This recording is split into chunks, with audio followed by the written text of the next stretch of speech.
Ako po'y nananalangin sa ating dakilang lumikha na yung lahat ng ating po mga ginawang paglilingkod ay pagpatuloy.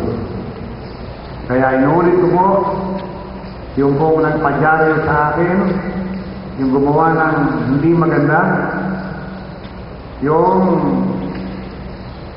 nagpalathala sa lahat ng dyaryo para ako'y basahin, ay pinatatawad ko na po siya sa araw na ito.